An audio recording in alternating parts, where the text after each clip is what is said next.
आता रिसेंट एक न्यूज आली होती ऋतिक रोशनची की विदाऊट ऑपरेशन केवळ एक्झरसाइजेसनं त्यांना हा नंबर कसा काय कमी केला असेल आणि असं सगळ्यांचं होतं का.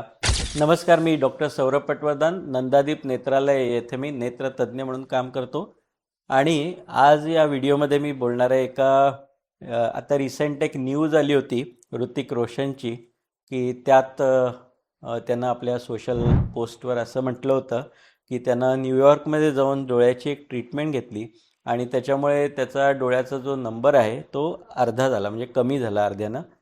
तर याच्यामुळे बऱ्याच लोकांना असा एक प्रश्न होता की विदाऊट ऑपरेशन केवळ एक्झरसाइजेसनं त्यांना हा नंबर कसा काय कमी केला असेल आणि असं सगळ्यांचं होतं का. तर याविषयी आपण बोलूया.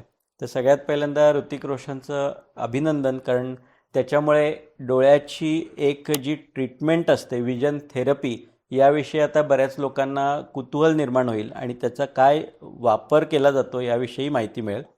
तर सगळ्यात पहिल्यांदा ऋतिक रोशननी जी ट्रीटमेंट घेतली होती त्यालाच विजन थेरपी असं म्हणतात. आता ह्या विजन थेरपीनं नंबर जातो का किंवा कमी होतो का, यासाठी आपल्याला अधिक खोलात याविषयी माहिती असणं हे गरजेचं आहे. तर सगळ्यात पहिल्यांदा सांगतो की सगळ्यांचाच नंबर या विजन थेरपीनं जाऊ शकत नाही किंवा कमीसुद्धा होऊ शकत नाही.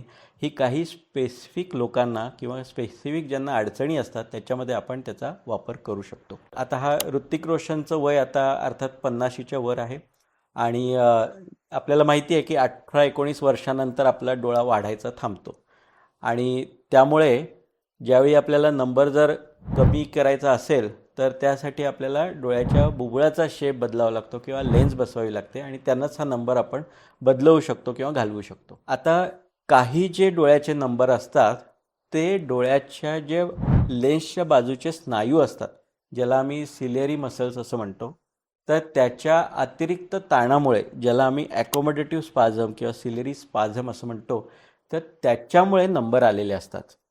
तर असा जो नंबर असतो तो आपण विजन थेरपीच्या सहाय्यानं कमी करू शकतो. याचं कारण असं आहे की या विजन थेरपीनं आम्ही हे डोळ्यातले जे स्नायू आहेत ते रिलॅक्स करण्यासाठी काही एक्झरसाइज देतो आणि त्यामुळे हा नंबर आपला कमी होतो. पण हे सगळ्यांचंच असतं का? नाही, हे फक्त काहीच पर्सेंटेज लोकांमध्ये असं असतं ज्याच्यामध्ये आपण ही ट्रीटमेंट करू शकतो.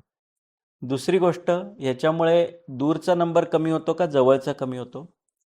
ज्यावेळी आपले हे सिलेरी बॉडीचे मसल्स असतात जे स्पाझममध्ये जातात त्यावेळी आपल्याला दूरचा मायनस नंबर येतो, म्हणजे तो मायनस नंबर वाढू शकतो आणि तुमचं जवळची जी दृष्टी आहे ती डोळा सतत थकल्यामुळे त्यालाही सुद्धा तुम्हाला नंबर हा वाढू शकतो. त्यामुळे ज्यावेळी हे मसल्स आम्ही रिलॅक्स करतो त्याची फ्लेक्सिबिलिटी वाढवतो या थेरपीच्या सहाय्याने, तर त्यामुळे आपला दूरचा नंबरही याच्यामुळे मायनस असेल तर तो कमी होऊ शकतो आणि जवळचा नंबरसुद्धा आपला कमी होऊ शकतो. पण मी सांगितलं तसं लक्षात घ्या, ही सगळ्यांना थेरपी उपयुक्त नाही. ही फक्त स्पेसिफिक ज्यांना हा ॲकोमोडेटिव्ह स्पाझम आहे त्यांच्यासाठीच उपयुक्त आहे. मग ही कुणाला उपयुक्त हे आम्हाला कसं काय कळतं? ज्यावेळी पेशंट आमच्याकडे येतात आणि त्यांचा नंबर हा वाढत चाललेला असतो त्यावेळी बऱ्याचदा आम्ही त्यांना डोळ्यामध्ये औषध घालून, म्हणजे डोळे रिलॅक्स करतो, हे स्नायू जे आहेत ते रिलॅक्स करतो आणि त्यांचा नंबर आम्ही पुन्हा चेक करतो. जर डोळ्यात औषध घालून केलेला नंबर चेक हा आधीच्या नंबरपेक्षा खूप कमी असेल तर याचा अर्थ जे तो चष्मा वापरतायत तो त्यांच्या डोळ्यातल्या आलेल्या स्पाझममुळे वाढलेला नंबर आहे आणि अशावेळी आम्ही हे डोळे रिलॅक्स करून हा नंबर आम्ही हळूहळू कमी करू शकतो. याच्यासाठी केवळ विजन थेरपीच उपलब्ध आहे का? असं नाही. तुम्ही रेग्युलर आयुष्यात सुद्धा जर डोळ्याला रिलॅक्सेशनसाठी मदत केली, जसं स्क्रीनचा अतिरिक्त वापर टाळला, सततचं जवळचं रीडिंग कमी केलं, डोळ्याला दूर बघण्यासाठी अधिक प्रवृत्त केलं, सूर्यप्रकाशाच्या मध्ये जास्त तुम्ही जर फिरू शकलात ज्याच्यामुळे आपला डोळा रिलॅक्स व्हायला मदत होते, तर आपला हा नंबर नॅचरलीसुद्धा थोडासा कमी होऊ शकतो.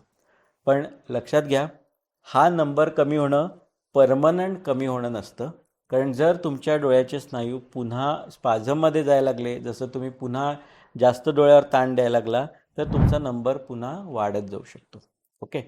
मग आता ही आम्ही थेरपी कॉमनली का वापरत नाही? आता ऋतिक रोशननी सांगितल्यावरच का आम्ही याच्याविषयी माहिती देतो? याचं कारण खूप रेअरली या थेरपीचा लोकांना उपयोग असतो. सगळ्यांनाच याचा उपयोग होतोच असं नाही.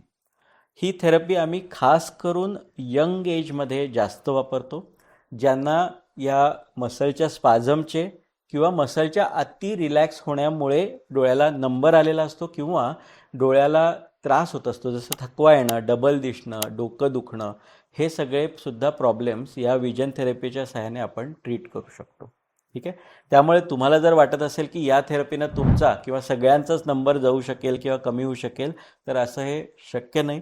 फक्त ज्यांना हा स्पाझम आहे, मसलचा प्रॉब्लेम आहे, जे आम्हाला ज्यावेळी आम्ही ओपीडी पेशंटना चेक करतो त्यावेळी कळून येतं, त्यांनाच याचा उपयोग होऊ शकतो. याविषयी जर तुम्हाला अधिक माहिती पाहिजे असेल तर जरूर आमच्या हॉस्पिटलला तुम्ही भेट द्या आणि आम्ही चेकअप करून तुम्हाला सांगू शकतो की तुमच्यासाठी विजन थेरपीचा उपयोग खरंच आहे की नाही. धन्यवाद.